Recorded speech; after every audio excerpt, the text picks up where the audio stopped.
It's, yeah, Northern Ireland, go, go, go. It's the first time I've been here, actually. It's my first morning in Northern Ireland ever, so yeah, so I'm delighted, and yeah, I've had some very enjoyable work over the last few months with Nicola and Janet and Marlene.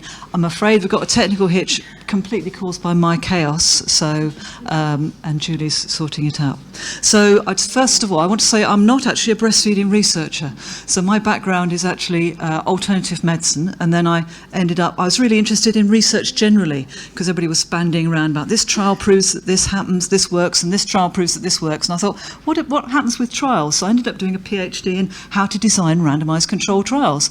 And wow, what a weird world trials are. And so I've got a very simple brain, so I thought I want to design a trial that actually makes sense to me, and that can actually, where the results you can actually then apply to the real world. Trials that answer questions not for pharmaceutical companies, but for people, real people making decisions on the ground about what to do. Mothers, healthcare professionals, commissioners of services. So that's what I was wanting to do. So I ended up designing this trial design, which amazingly got published in the BMJ. And so part of what I do is actually promoting this really simple trial design called Trials Within Cohorts. You get a group of people and you follow them up over time, and you randomly select some of them to enter into trials, and you keep how you talk to them the same as you would do in routine care. You don't tell people about stuff you're not going to give them, or tell people that their care is going to be decided by chance. So, which is what you do in a standard approach to trials. But I'm not here to talk to you about trials. So when I finished my PhD in trial design, they put me in the public health section at the University of Sheffield, and I went, what is public health? So I sat there for a couple of years not really knowing what public health was. As it's conceptualised and operationalised within academia and policy in the UK, gradually starting to know what it was. And then I got interested in financial incentives for obesity, because I had some obesity. I was funded to try and sort out obesity research using my new WYSI trial design. So I sat there, we designed this big facility to do obesity research, waited for all these really good ideas to come along to solve the obesity crisis. Nothing happened. And then I sat there thinking, well, what's the first food anybody has when they come on the planet? What's the first meal? So I went and looked at the UK's breastfeeding rates, and I was like, absolutely amazed. I mean, horrified. I was horrified. Anyway, there was a funding round called the National Prevention Research Initiative, which Nikki knows, said, hey, have you got any ideas, researchers, about how to prevent chronic disease? And I went, well, obvious one here is let's try and sort out the breastfeeding rates. So that was in 2012. So I was I got a great team up in Sheffield, worked also with Mary Renfrew, and we designed something called what eventually became the NOSH study. It was funded by the MRC. And we, so basically it was just offering a financial incentives to mothers to breastfeed. It's really crude, isn't it? Really, really crude. And I think I'll just talk without my PowerPoint. So when we came up with the idea, so we got the funding from the Medical Research Council, and then we started talking to local healthcare professionals in Sheffield, and everybody we talked to was really shocked and surprised, and thought, well, gosh, you can't, what about that? Can you do that? Everybody, whenever I talk to people, they'd always look at their friends and go, what do you think? What do you think? So there was genuine shock and concern about the ethical aspects. Is it ethical to do this? How can you do this? We went and did lots of streets interviews with women, and they were actually much less surprised. And although it depended on where they lived. So if they lived in areas with high breastfeeding rates, where there was high education and high incomes, then they didn't think it was a good idea, because women should do it anyway. And then if you went to areas with the low breastfeeding rates, people thought, well, yeah, that would be a good idea, that would be helpful. So we reflected back the difference in the attitudes towards this idea about financial incentives, varying according to which community, which part, which quintile of society. You're talking to people with less, or the people with more. So this is way back in 2013. So what we did was, the first year we developed the project and we spoke to everybody. We just talked to everybody about what they thought the idea was. We worked very closely with breastfeeding peer support workers and midwives and health visitors in the local area, and said, how could this work? We looked at what happens with other financial incentive schemes to change behaviour, so stopping smoking, adhering to antipsychotic medication. There's quite a lot of different types of financial incentives research that are around. Also looked at Healthy Start, which you have here, don't you? So, which actually also is a financial incentive scheme targeted to women who are on benefits, and it actually incentivizes women to buy fruit and vegetables, but also infant formula. So I thought, well, this is an interesting financial incentive scheme funded by the Department of Health. Over 500,000 women a year are actually incentivized to be able to purchase those things. And I spent the last couple of months, one of the many threads I've been trying to pull at is I've been trying to find out how much money of the Department of Health money that's spent on Healthy Start is actually spent on infant formula vouchers, and I haven't managed to get an answer yet. And I think the way they've set it up is I'm not going to be able to get that answer. But talking to women, I hear that what they call them, so certainly for women up to the age of 1, don't call them the Healthy Start vouchers. They call them the infant formula vouchers. I don't know if you have that over here. Are they called the formula vouchers over here? Okay.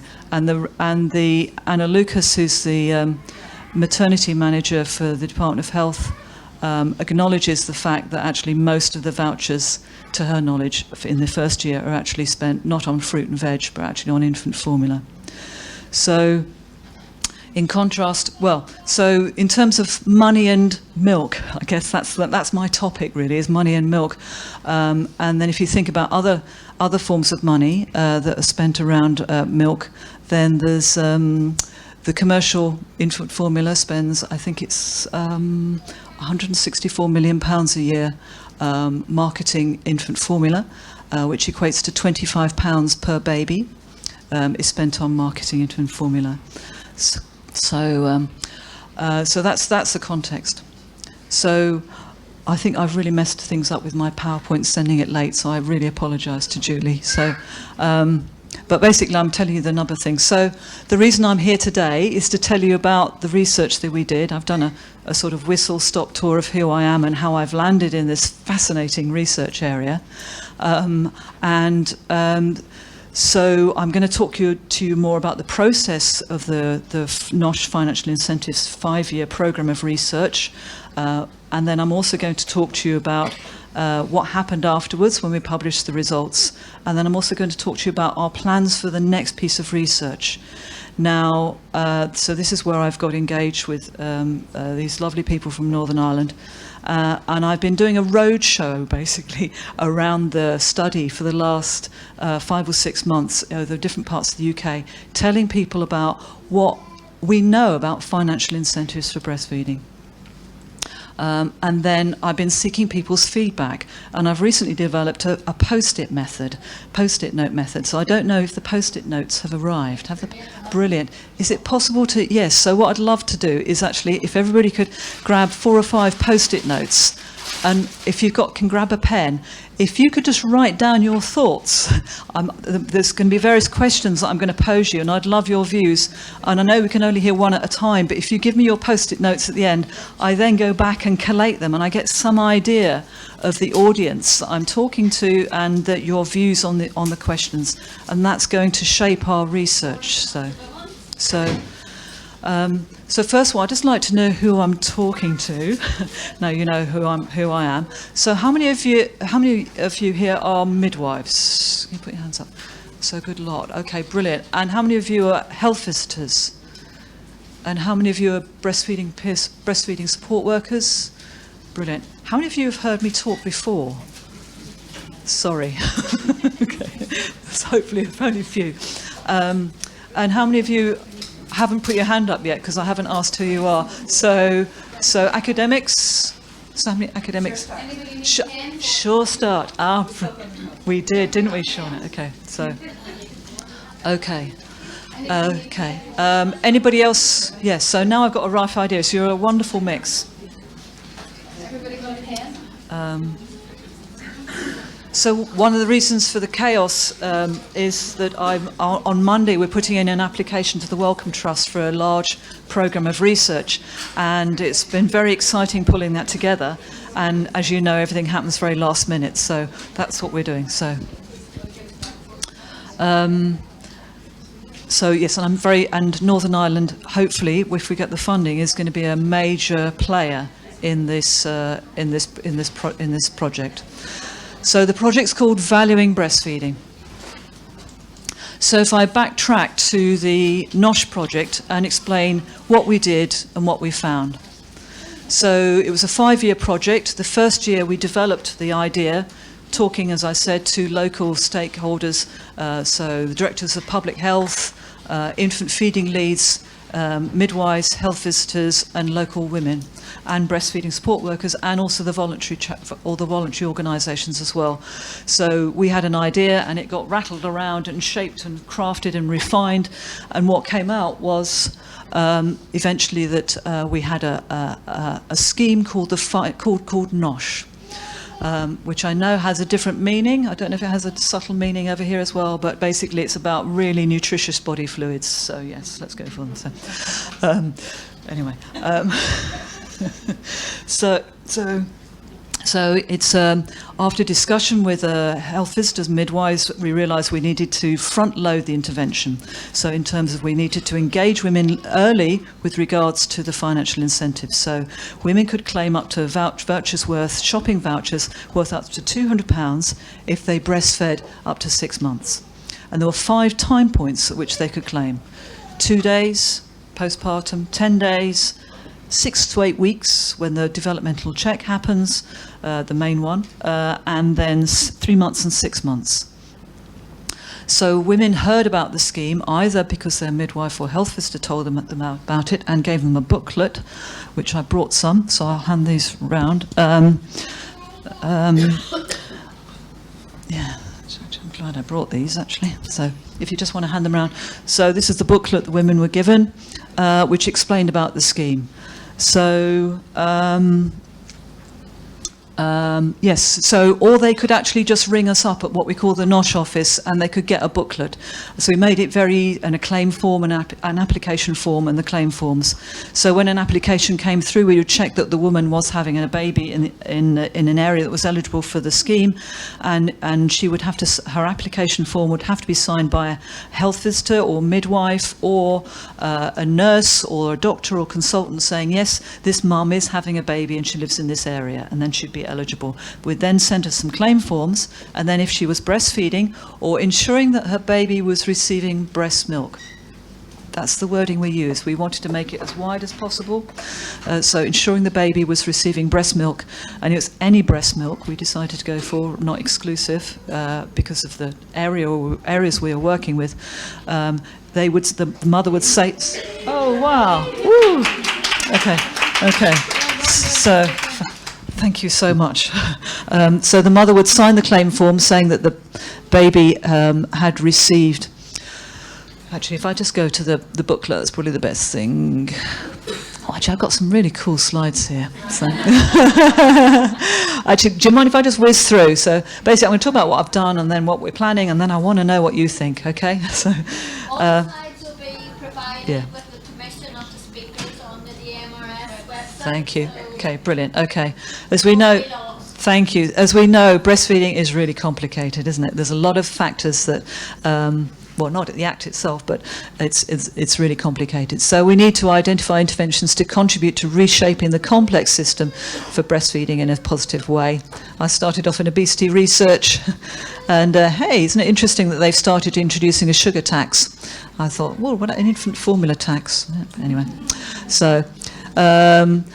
it's well known that actually breast milk is good for people. So this is a cartoon from the Daily Mail saying, it's all mum's fault for not breastfeeding me. So in the public consciousness, we know that breastfeeding is good for us. Okay, so there's all sorts of things we can do, from putting infant formula on prescription to putting a tax, to incentives, to just doing nothing. So all sorts of things we can do. So that's called the Nuffield Intervention Change Ladder. So money in breastfeeding in the UK, yep, I talked about that, how much the formula industry spends, £25 per baby. Healthy Start spends a lot of money. Okay, so here's the project. Series of studies designed to design and test cash transfer schemes focusing on any breast milk at 6 to 8 weeks. That was our trial. That's where how we would decide whether the trial was effective or not. First year development, second year testing the feasibility, years 3 and 4 full-scale trial. Lots of concerns, lots of hopes. Sorry about this. And then that's the scheme. So 5 vouchers at 5 different time points, front-loaded. It's interesting, at the same time as we were running the NOSH scheme in the UK, there was a lady called Yukiko Washio in the US was also doing the first financial incentives trial over in the US for breastfeeding. There she was taking women who were already breastfeeding and then giving them monthly financial incentives to continue breastfeeding, and the amount of money they got increased the longer they breastfed. So it was a very different stage. What we put on the back of the booklet was this. So why on earth are we giving money? So this is what we came out with, which was the NOSH scheme offers vouchers to mums who breastfeed as a way of acknowledging both the value of breastfeeding to babies, mums and society, and the effort involved. And that word valuing has just been ringing through.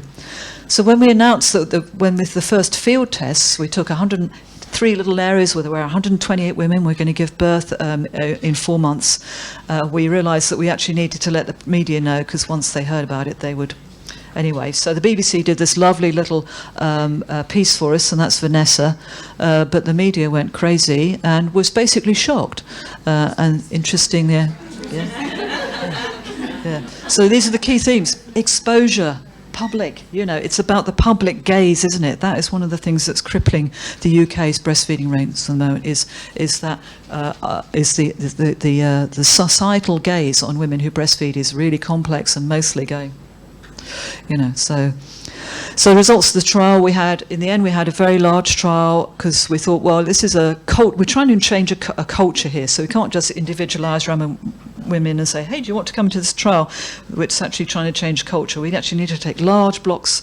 So we followed up what happened to 10,000 babies born over a year in Yorkshire and Derbyshire and Nottinghamshire, and half of those areas, there were electoral wards. There were 46 electoral wards where the scheme was offered.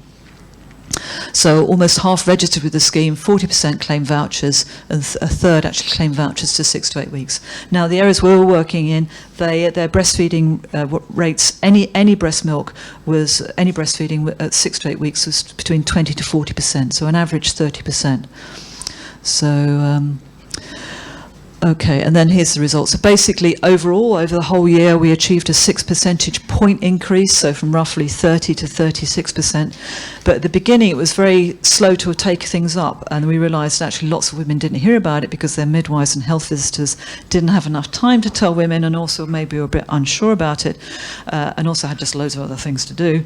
But once we put the adverts out on Facebook saying, hey, if you're in this area, you're eligible for this voucher scheme, then the rates actually went through, and at the end we were seeing between a 9 and 10 percentage point increase in breastfeeding, and the graph was still going up, and we had to finish the trial. So one of our questions is, would it have continued? So, okay.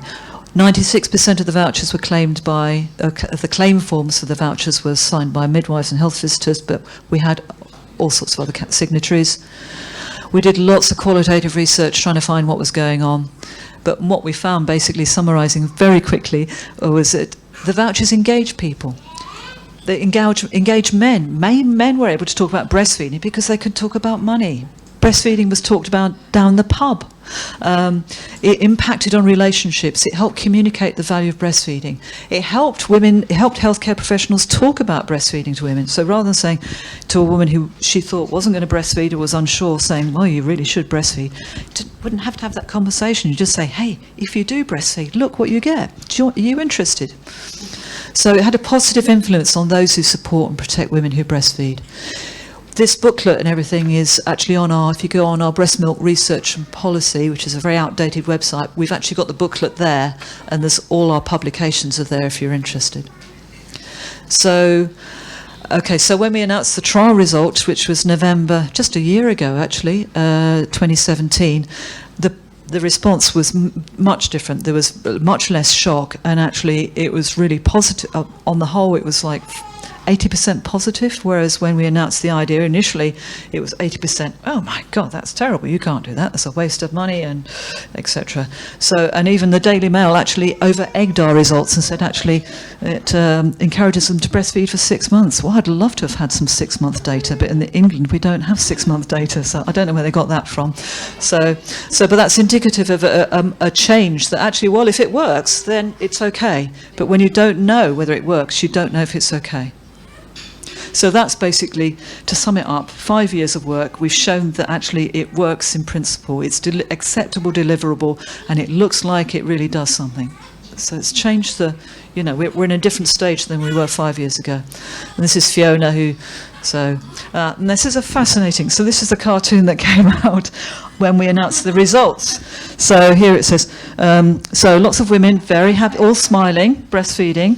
NHS, it's in the NHS. Okay, nurse, you can distribute the vouchers, then chuck out the mother with the whiskers and the teddy bear. Okay, so here they're signalling what the next research question is.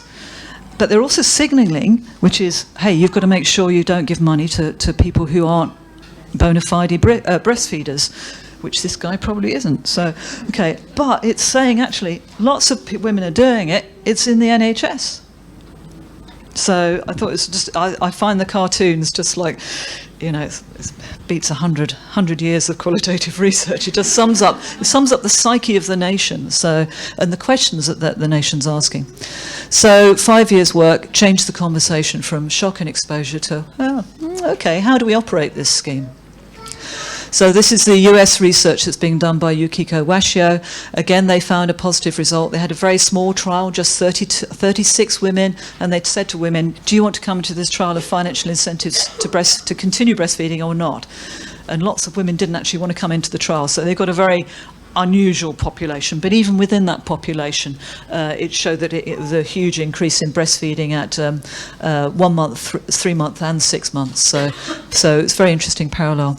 So, and they've just got a $2.8 million funding from the NIH, which is in the US, to conduct a larger trial with about 350 women. We also had a family nurse partnership we had lots of family nurse partnerships ringing up and saying, hey, can we have the intervention? Unfortunately, most of them were actually in our trial area, and I said, well, we can't. But one was outside the trial area, so we said, oh, yes, we can. So we managed to wangle it and do a service evaluation with them. But halfway through the 1 year evaluation, their service was decommissioned, which was heartbreaking. But we did actually publish the results of our very small scale. So that was in the Journal of Health Visiting. So after we got the results, I've been talking to lots of people, and I'm still talking to lots of people. This is a quote from one director of public health. So he was talking about a local councillor saying, basically, the local authority councillors who approve the public health budgets and are re-elected every 4 years, they weren't confident enough to say, yes, let's go for it. So that's, and also, it's at a time when children's centres are being cut in England, so, where is the money going to come from? So we were thinking about, well, how on earth we've been, as part of, over this last year, we've been thinking about a theory of change. How do these financial incentives work? So the best thing we've come up with so far is what we're calling our theory of change, but it's that it offers 4 forms of social support. It offers instrumental support, it enables and empowers women to get the resources they need. If you have if you put a fiver on the floor, everybody knows what it means. And a woman with a fiver is more powerful than a woman without a fiver. Okay, she gets more than somebody who doesn't. So it's very crude, but it's very effective. And money is our language. It's a language with which we communicate value and all sorts of things in societies. An amazingly mutable substance. The financial incentive scheme also provided informational support. So we had loads of information here. It was easier to communicate information because of the framing of the financial incentives. We made sure it connected with all the local and national breastfeeding support, providing emotional support in that women felt valued and congratulated by the letters saying, hey, well done for breastfeeding, here's your vouchers.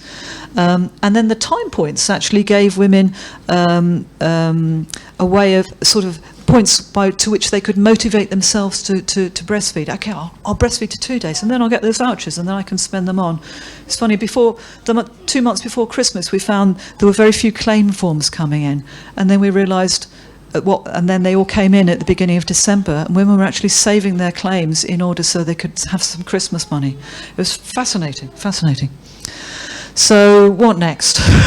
Real tangle, isn't it, of stuff that's going on. So we're developing this program called Valuing Breastfeeding in the UK, 5-year research program involving sites in England, Scotland, and Northern Ireland. Basically, this idea is anywhere in the UK is eligible to be part of this trial, because nowhere in the UK meets Department of Health guidelines with regards to infant feeding. So nowhere near. So our goals are to identify versions of this scheme that are actually going to work according to local priorities and resources and settings. So I know, like Shana is working in an area where breastfeeding initiation is just like 10-13%, whereas I might, at the university I'm in, Queen Mary down in London, breastfeeding initiation is like 80-90%.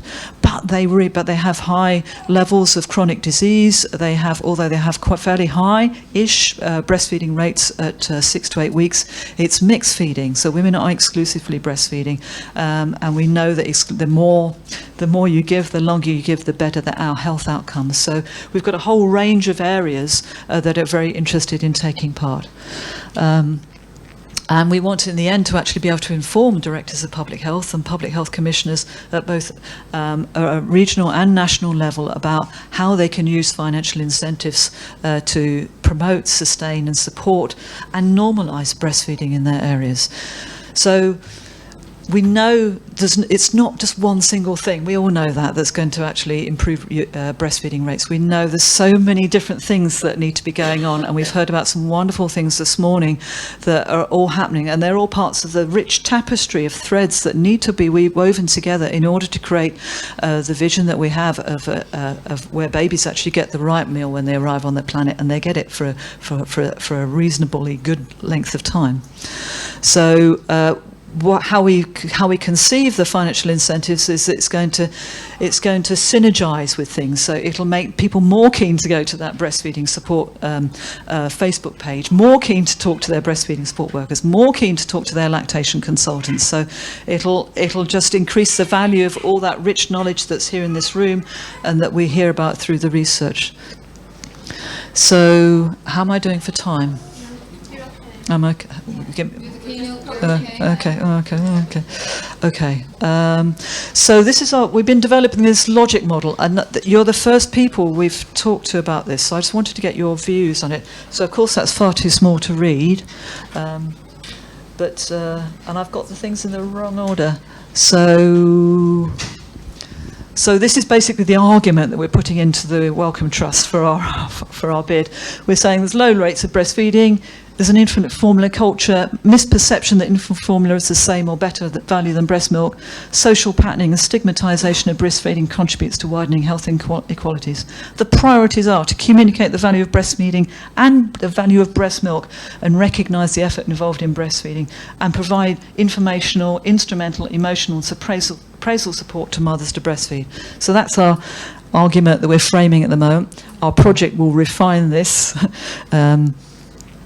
And so, hang on, I wanted to go back one, sorry. So our intervention is financial incentives to mothers who breastfeed And these are the key things that we've learnt about that we want to test out and refine and improve on in our next Valuing Breastfeeding project. So make sure you use neutral language. We went round and round the houses about, should it be reward or payment? Actually, no, just cut that. It's just vouchers for breastfeeding. You make sure that you embed your intervention right in the middle of all existing support for breastfeeding, because you want it to work with and support and enhance existing breastfeeding support. You avoid stigma. You don't just offer it to women who are on benefits or women on low income. You give it to everyone. How on earth can you change culture if your intervention has stigma attached to it? It ain't going to work. It's just not going to work.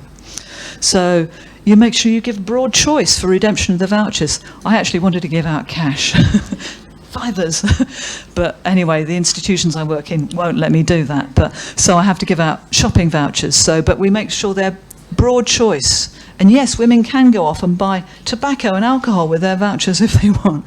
That's not the point. The point is about valuing and supporting and enabling these women. So, linked to existing national and local and national breastfeeding support. I think that's a bit similar to that, actually, isn't it? And engage local healthcare professionals in disseminating information within their services. So, that's the plan.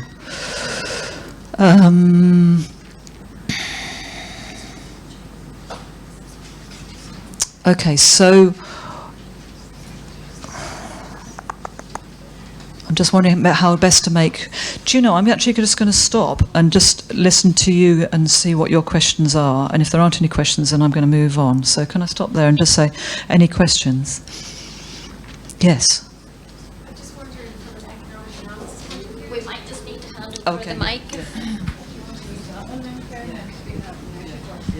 Hi, thank you very much. I'm just wondering from an economic analysis point of view, what input was there and what were their findings? So the health economics analysis in the NUSH project was not fruitful, but in the Valuing Breastfeeding project we're going to have a much more in-depth programme, and we're going to be, because the trial is not just going to be 1 year, it's actually going to be 3 years.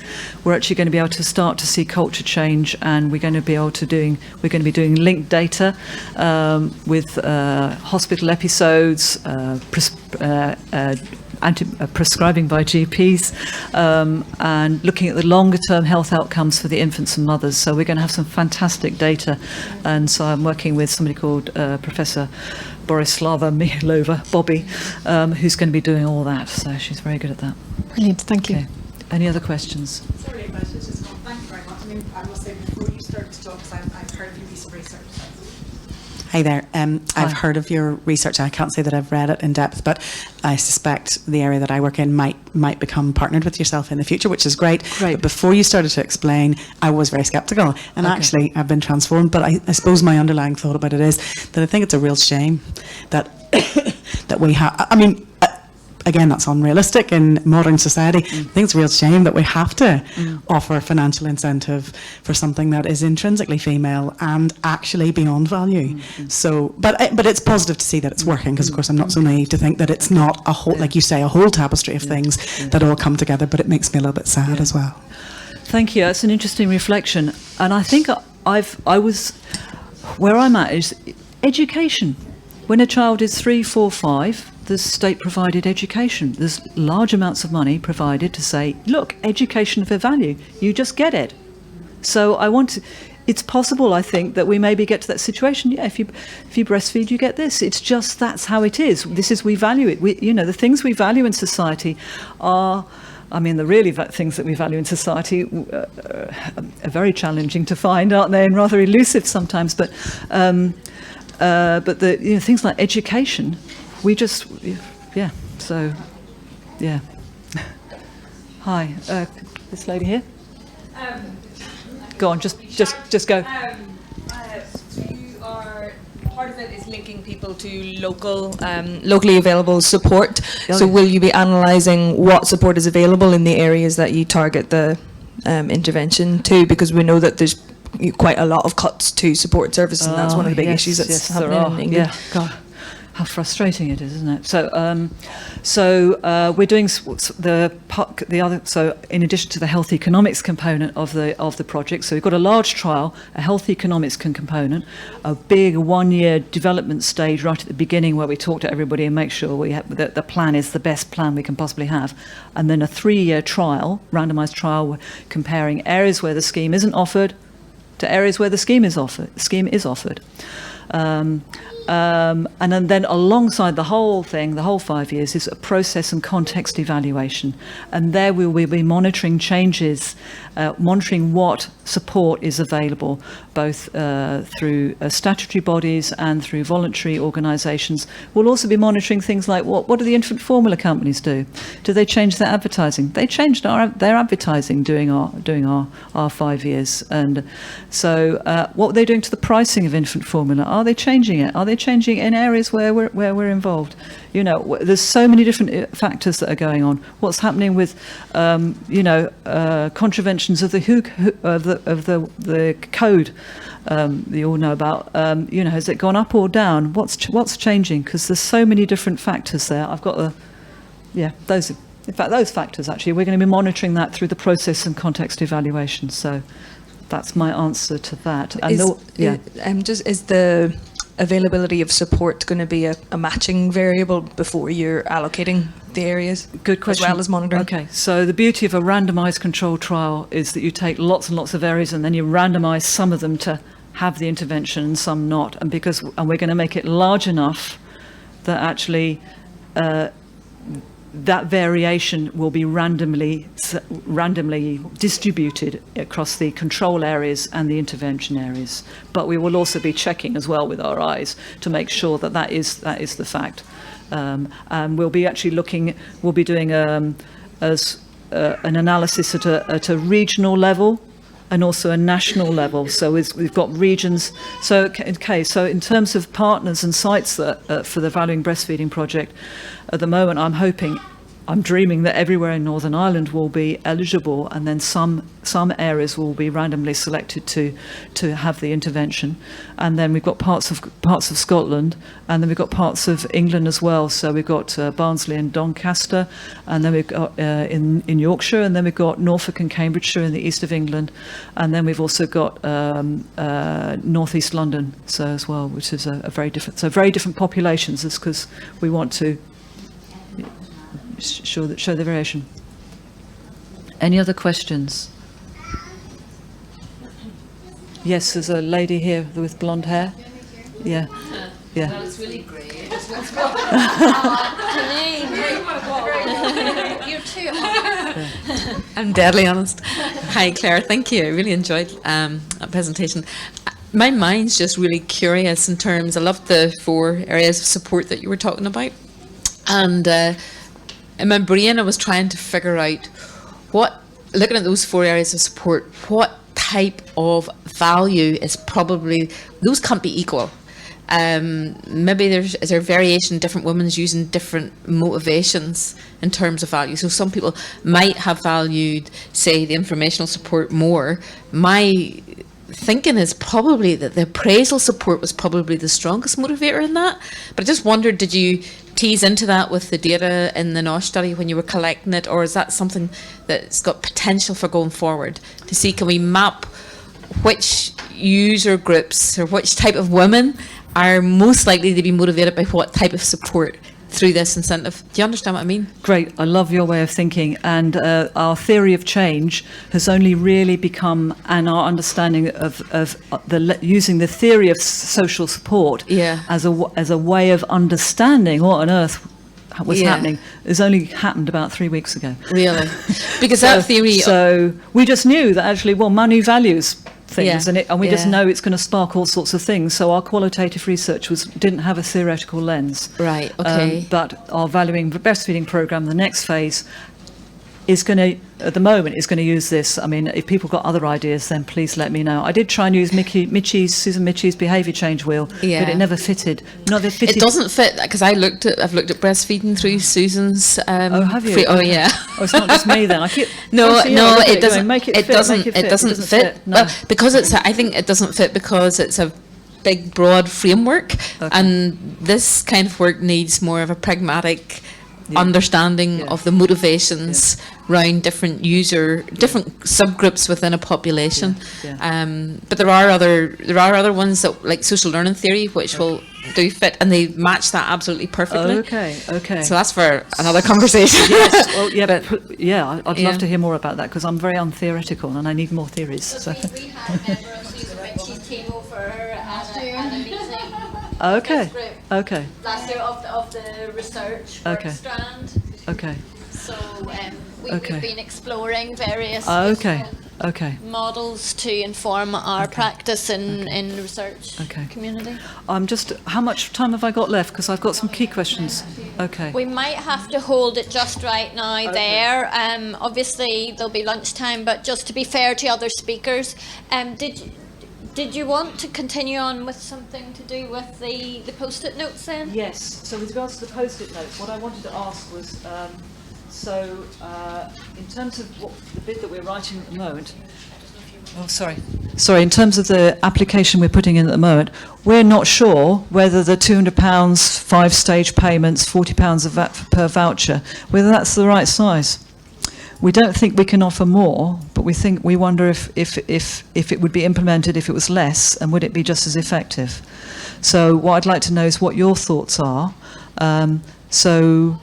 If it was offered in areas that you're involved in, either through academic work or practical coalface work, what would you like to see offered, and what do you think your commissioners, public health commissioners, would in the longer term be interested in? So would it be the one that we tested, or would it be any of these variations? So if you just on your post-it note, if you could write down size of voucher, and then either put the original, which is the one which is up to £200, or number one, if you think it should be just up to 3 time points. So that would immediately halve the cost of reduce it down to £120 per woman. Or do we actually just halve the voucher amount? So that makes it much lower. Or do we just do a single voucher? So I went and asked these questions of the Breastfeeding Network meeting a couple of weeks ago in Birmingham. So that's my first thing. So if you've got any ideas about the vouchers and anything about what they should be redeemed for. And then I guess the second question is we've got is around an idea of significant other supporters. So Stopping Smoking in Manchester, they're actually offering us a quarter of the amount of the voucher for stopping smoking in pregnancy to the woman's significant other supporter. So if she names her mum or her sister or a friend as the supporter who's going to help her stop smoking, if the mother manages to stop smoking all the way to 6 months postpartum, then that significant other supporter gets a voucher for £60 compared to the mum getting £240.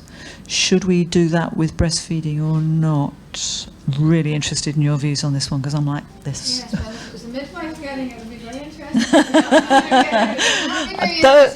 Don't think health. Throw that out, because that is really Okay. Because they need to be incentivised as well. And why shouldn't they be? Okay. If you're opening this Okay. this can, Okay. I would really urge you, Claire, to keep an open mind. Okay. Because it is really important. Okay. Because the people who, Okay. the people who are supporting the women to breastfeed, it may indeed be in health professions, but maybe their family. Okay.